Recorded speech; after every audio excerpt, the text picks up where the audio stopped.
اعوذ باللہ من الشیطان الرجیم بسم اللہ الرحمن الرحیم۔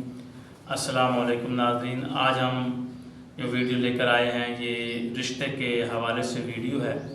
جن ہماری بیٹیوں کا بہنوں کا رشتہ نہیں ہو رہا اور ان کی عمر گزر رہی ہے، زندگی ان کا وقت گزر رہا ہے اور رشتہ مناسب نہیں آ رہا، اس کے حساب سے ان کی عمر بھی گزرتی جا رہی ہے، ان کے لیے یہ وظیفہ لے کر آیا ہوں تاکہ ہماری بیٹیوں کا بہنوں کا جو ہے وہ رشتہ مناسب جگہ پر ہو جائے۔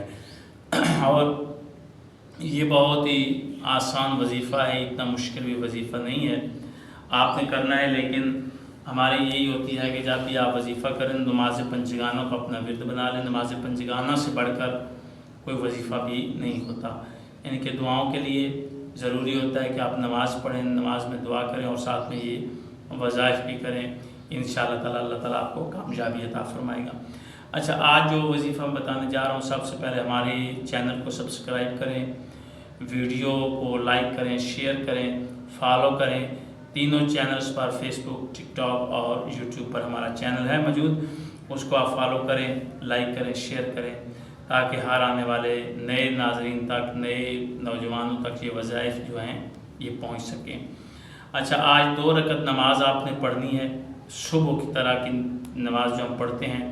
کہیں گے آپ 2 رکعت نماز پڑھتی ہوں قربتاً اللہ، یا 2 رکعت نماز پڑھتی ہوں نماز حاجت قربتاً اللہ۔ صبح کی نماز کی طرح آپ نے اس نماز کو ادا کر لینا ہے، جس طرح ہم صبح کی عام نماز پڑھتے ہیں اس طرح پڑھیں گے۔ اس کے بعد نماز کے بعد تسبیح سیدہ زہرا سلام اللہ علیہا اس کو آپ پڑھیں گے۔ اس کے بعد آپ سر سجدے میں رکھیں گے، یعنی کہ سجدے میں جائیں گے، جس طرح ہم سجدہ شکر کرتے ہیں، سجدے میں جائیں گے 14 بار اللہم صلی علی محمد و آل محمد، اس کی تلاوت کریں گے 14 بار، ہم اس کو پڑھیں گے درود کو۔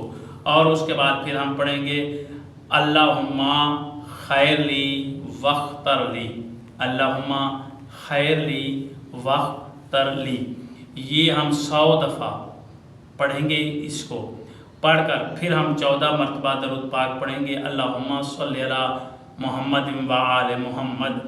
یہ پڑھ کر ہم اس کے بعد آپ دعا مانگیں گے، سجدے میں ہی ہاتھ جو ہیں، آپ کی تلیاں جو ہیں آسمان کی طرف ہوں، اور آپ دعا مانگیں گے، واسطہ دیں گے 14 معصومین کا، اور اللہ سے دعا کریں گے یہ جو رشتے کی آپ کی حاجت ہوگی، جو بھی حاجت ہوگی رشتے کے حوالے سے، وہ اللہ کی بارگاہ میں آپ رکھیں گے۔ انشاءاللہ خدا آپ کے لیے کوئی مناسب اللہ تعالیٰ کی طرف سے، یعنی کہ دعا آپ کی قبول ہوگی اور ایک مناسب رشتہ آپ کے گھر آئے گا، اور آپ انشاءاللہ اچھی زندگی گزارنے والے گھر میں جائیں گی۔ آپ کا رشتہ ہو جائے گا، بہتر سے بہتر رشتہ ہوگا، اس کا بندوبست ہو جائے گا انشاءاللہ۔ یہ آپ عمل کریں، انشاءاللہ اللہ تعالیٰ آپ کو کامیابی دے گا، دعاؤں کا اثر بھی آپ دیکھیں گی۔ وظیفہ کرنا ضروری ہے، آپ یہ کریں۔ اللہ حافظ۔